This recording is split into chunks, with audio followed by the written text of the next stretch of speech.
Hi, Keith. Hi, Melinda. Hello, Hi. how are you doing today? I'm doing fabulous. How are you? Oh, I'm excellent. I'm excellent. Today is a beautiful day. Yes, same.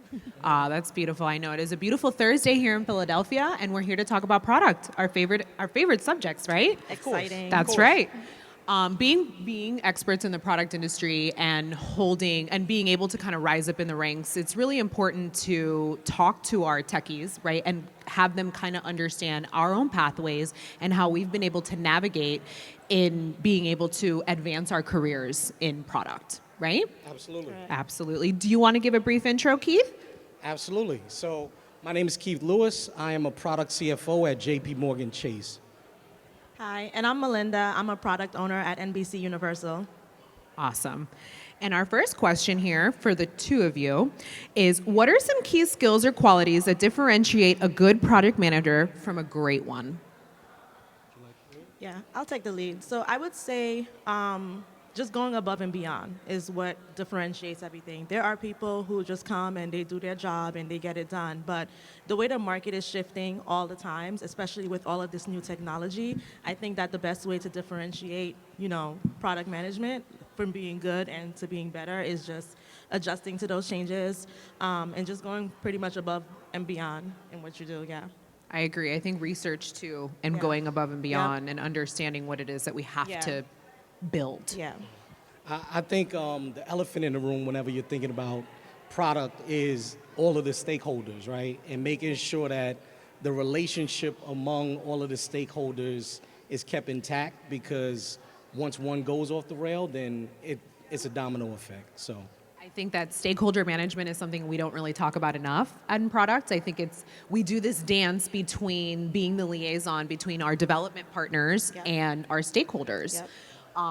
Give us some tips and tricks now that we're on talking about stakeholders. How do you kind of manage when you have your stakeholders kind of going off the rails?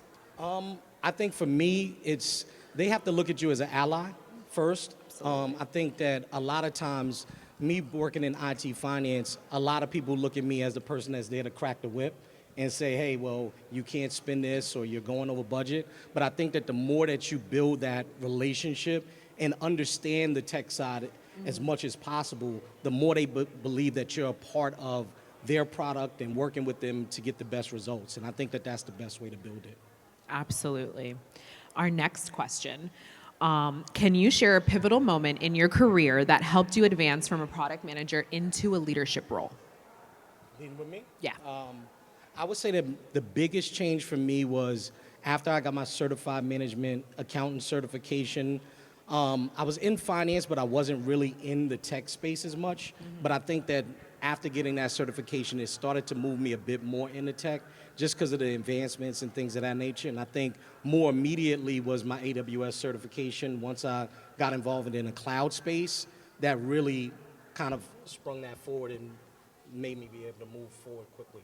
Absolutely. I think certifications, not only with they coupled with our experience, can help us propel us that much quicker forward. And for Melinda, how do you stay updated on industry trends and emerging technologies to be able to remain competitive in your space?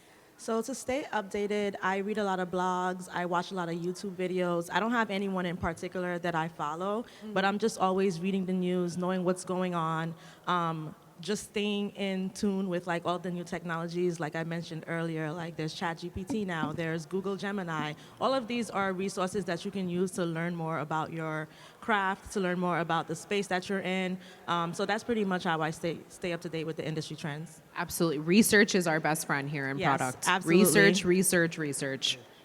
And for Keith, as a product CFO, what advice do you have for product managers aspiring to advance in leadership positions?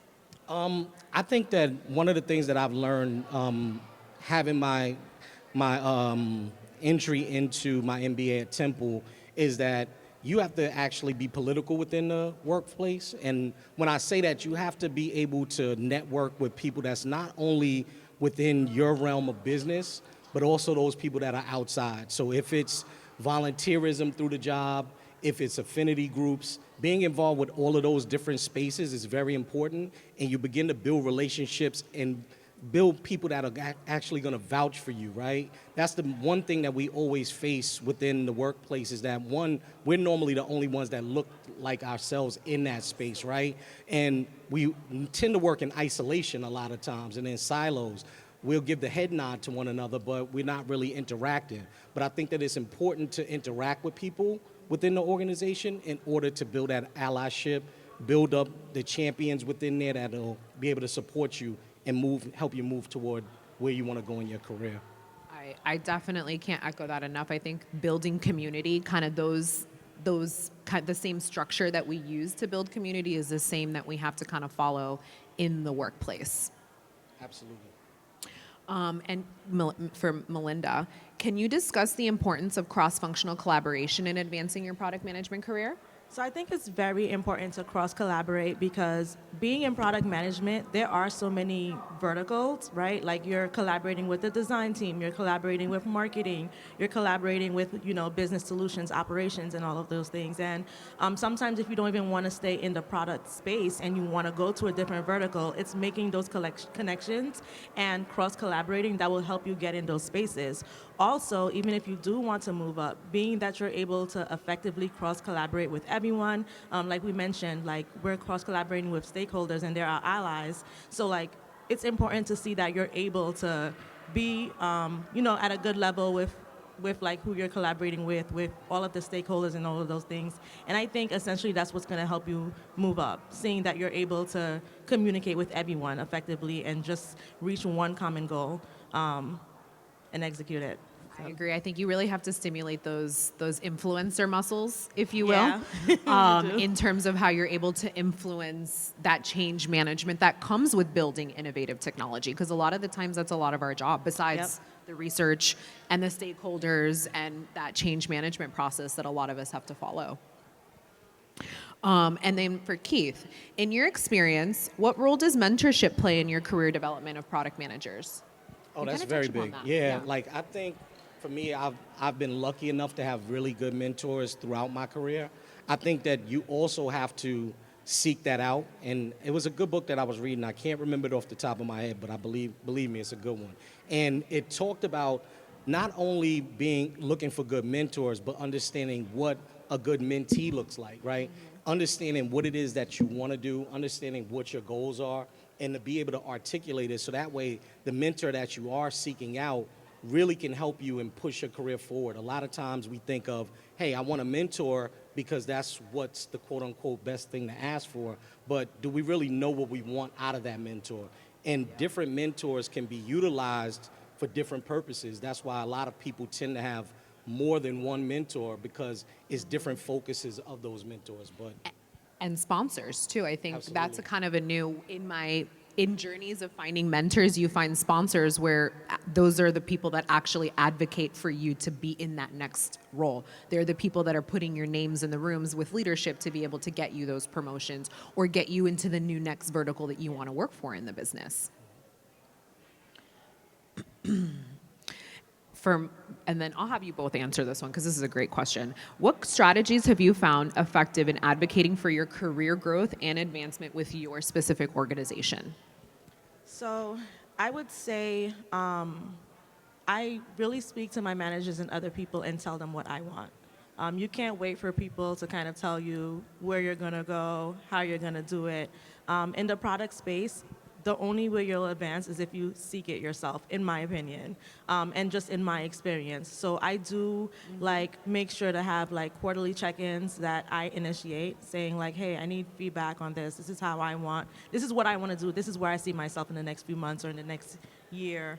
And I don't only have those conversations with my manager, I have them with the stakeholders that I'm talking to as well, or other people that I'm collaborating as well. I just kind of try to get into space, figure out what everyone is doing, and just kind of take it there so that I can be able to put myself in certain areas. I think that's great. I think that you advocating for yourself, I think that when you're from a marginalized communities, I think that we just don't know how, right? Yeah. We don't know how to advocate for ourselves. We don't know how to speak up in the room. And it really just starts with as simple as just, what do you want? Yeah. What do you want? Speak up for the things that you want because as they say, closed mouths don't get fed, Yes, right? absolutely. And Keith? I'm gonna actually, I like where Melinda went. I'm gonna go more outside of the company. So I made sure that my LinkedIn is active at all times, right? Because love I that. think that a lot of times when you're in the organization and you're asking for certain things, you may get pushback.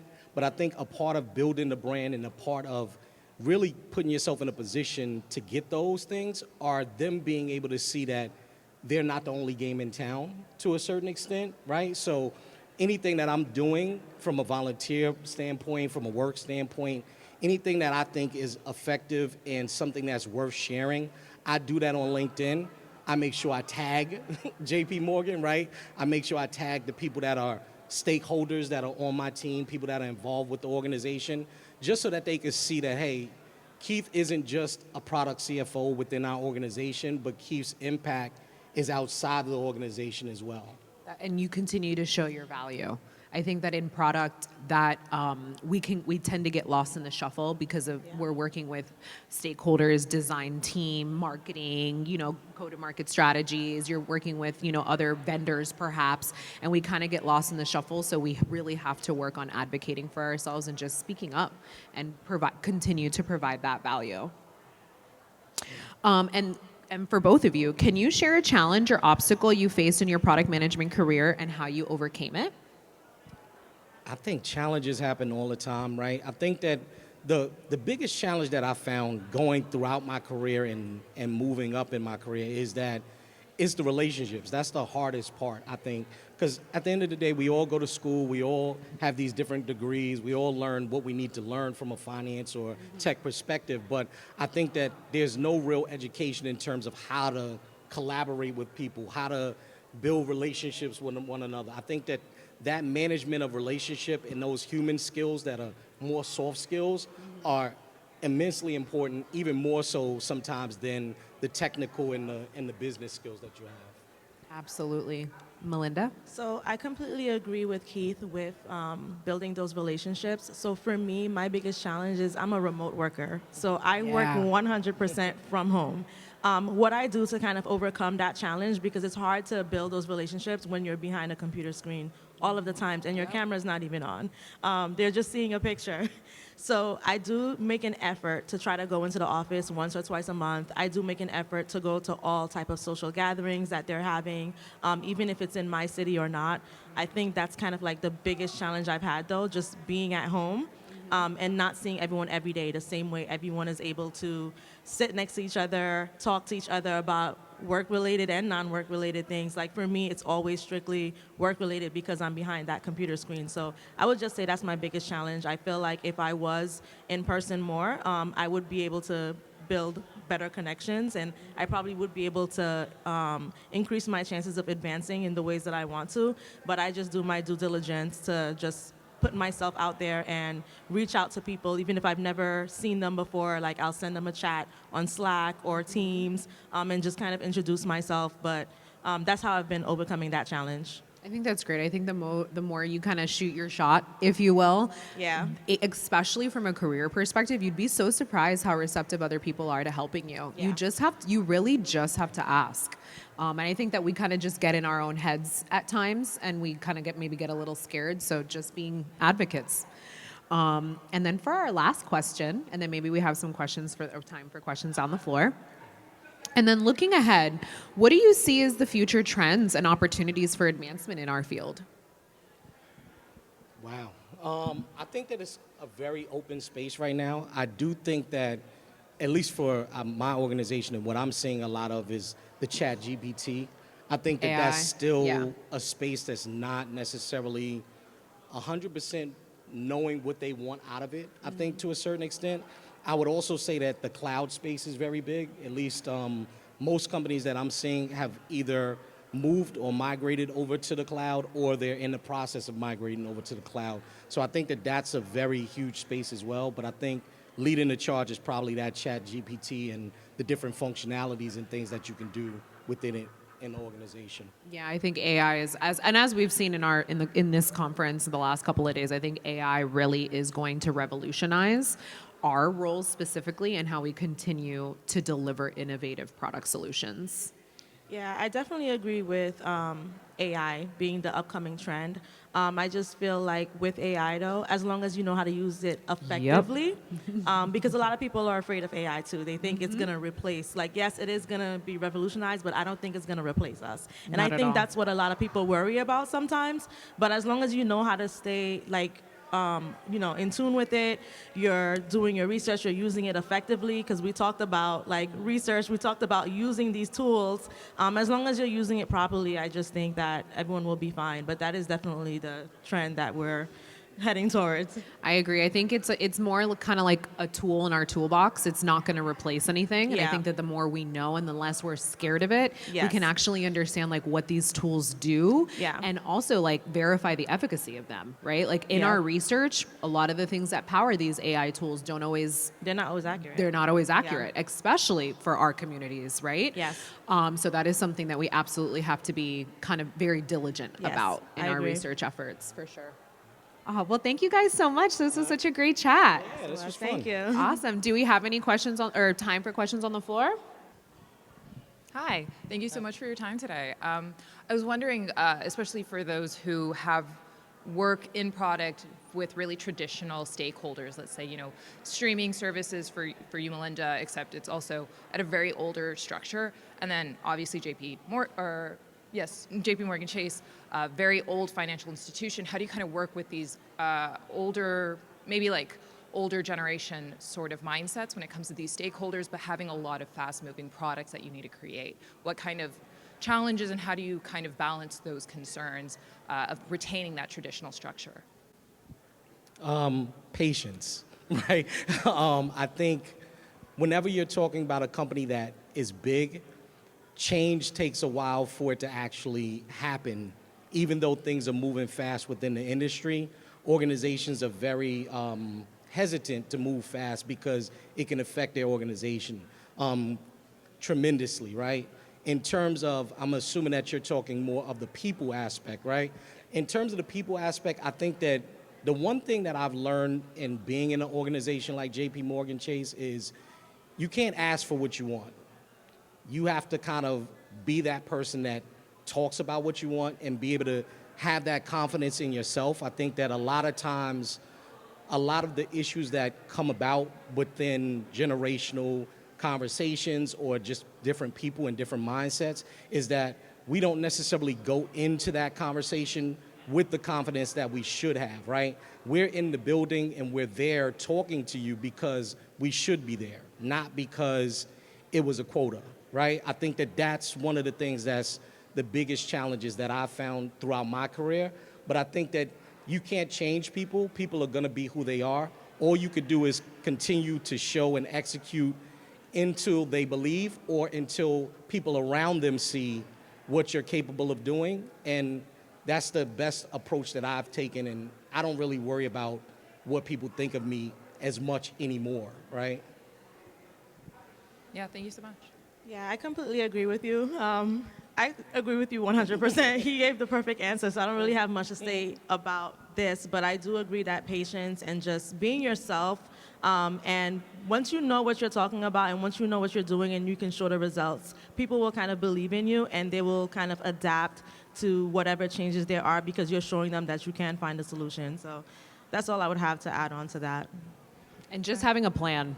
Like Yeah. if you having a plan and a business case and a case study in our field and being able to prove with market research and your due diligence, that alone takes them, humans like to feel safe. So if you show the plan in advance with your milestones, you work together with your project management team, you cross collaborate and communicate effectively, that's how you put the steps in to have effective change management. All right, thank you so much. What has been the biggest thing that you have learned as you went into your product management career, as you're able to continue to progress? What's your biggest takeaway for yourself, either personally or professionally? So the biggest thing that I've learned is just you miss 100% of the shots that you don't take.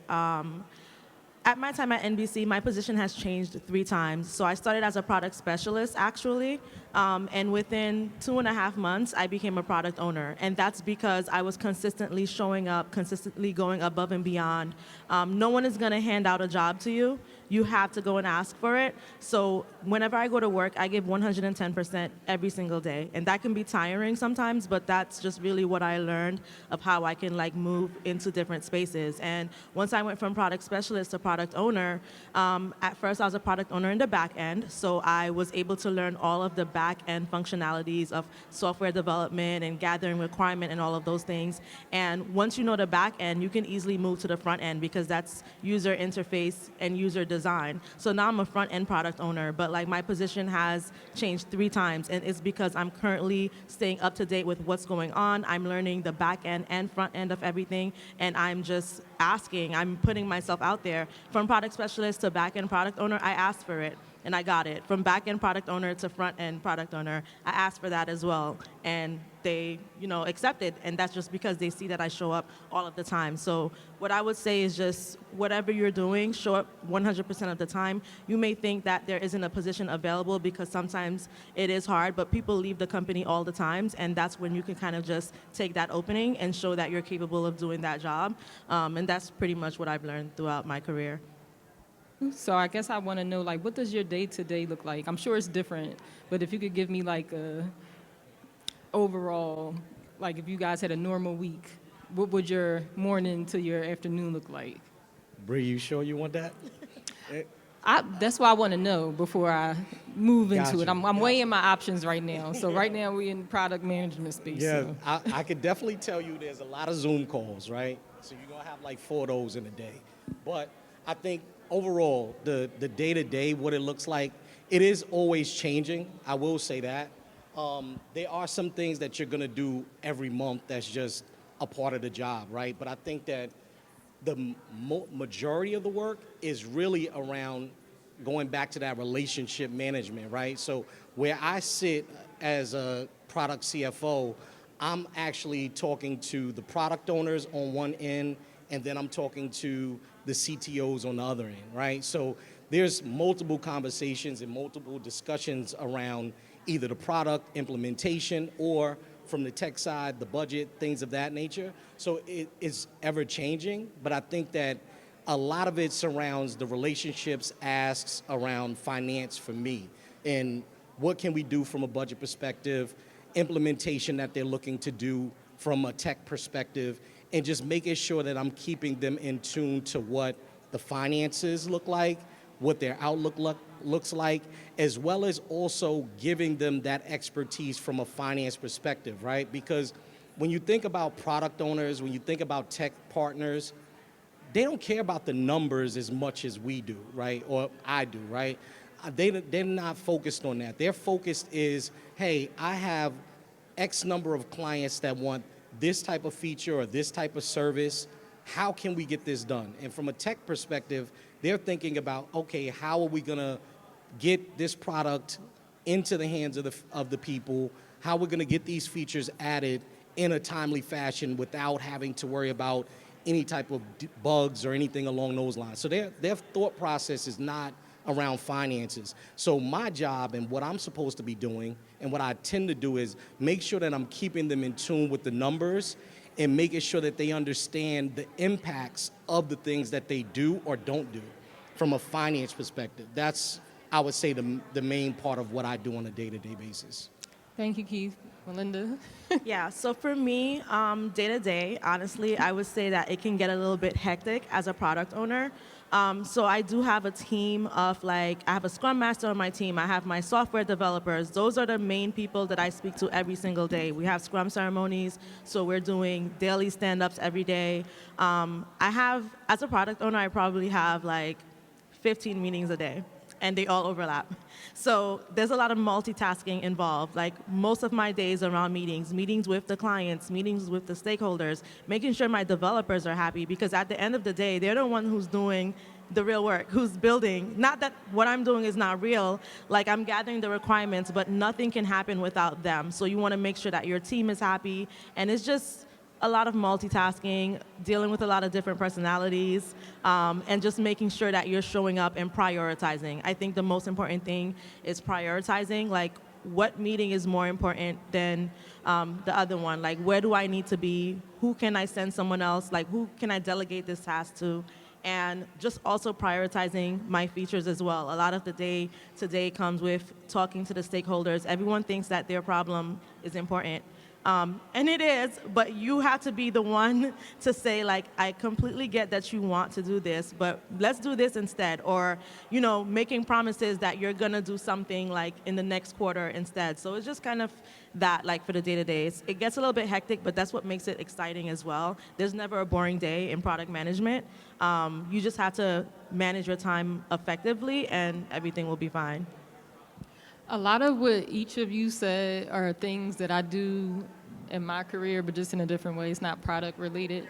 Are you able to recommend any resources for someone as green as me trying to figure out like where I could transfer my skill set more seamlessly? Because I don't really want to like start from square one, because I do have over a decade of experience, but I am willing to learn if there's any certifications and things that might be more helpful for me to move into this space.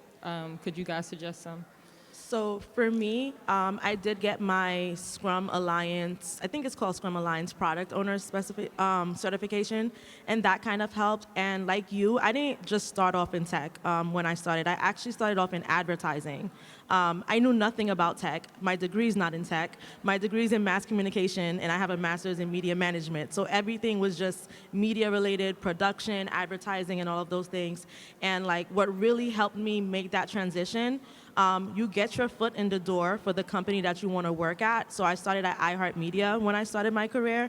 And like I said, I started in advertising. I had my foot in the door, and to go to the tech side, I actually spoke to my recruiter. So your recruiter at your company can help you, get a position within for the department that you want to work in. So that's kind of how I transitioned into tech. I think first hit me up on LinkedIn, right? So we're gonna connect on LinkedIn and talk more about it. But I think in terms of getting into that field of technology, right? Technology is overwhelming because there's a lot of terminology and a lot of words, right? Chat GPT, AI, machine learning, all of these different things, right? I think that where you should lead with is one, where do you feel that you have a strength in? And where do you think that could align to some type of technology, right?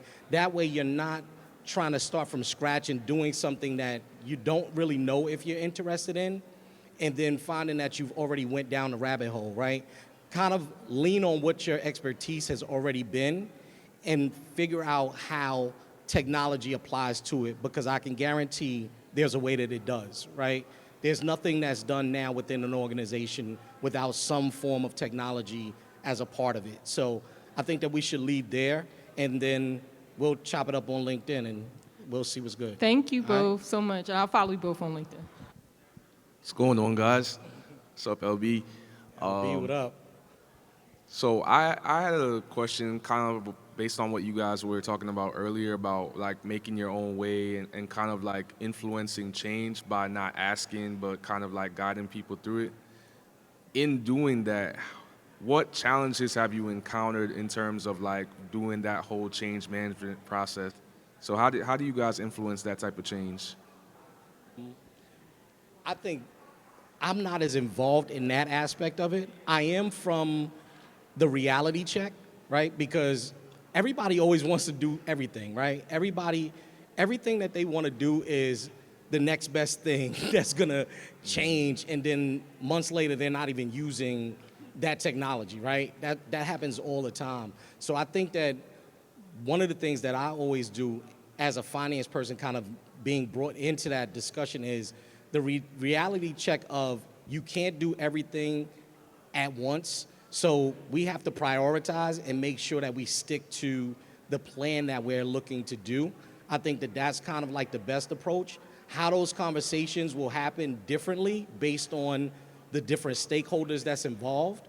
But I think that it has to be that discussion of, hey, look, at the beginning of the year, we said that we were gonna have XYZ that we're looking to implement and we're looking to do on a quarter-by-quarter basis, right? Now we're at this particular quarter, and you want to change what we've already told, number one, the upper management that we're going to do, and other people that we're going to do, as well as the team that's working on it. It really puts us at a disadvantage. So being able to articulate that in a way where it's more inclusive as opposed to combative is the best approach that I would take. So I agree with the reality check thing. Sometimes you just have to let them know that we can't change the plan. But being a product owner, sometimes the plan changes because we may have been building something and we found a better way to build it. Because when we're planning, we do something called PI planning, and it's every few months.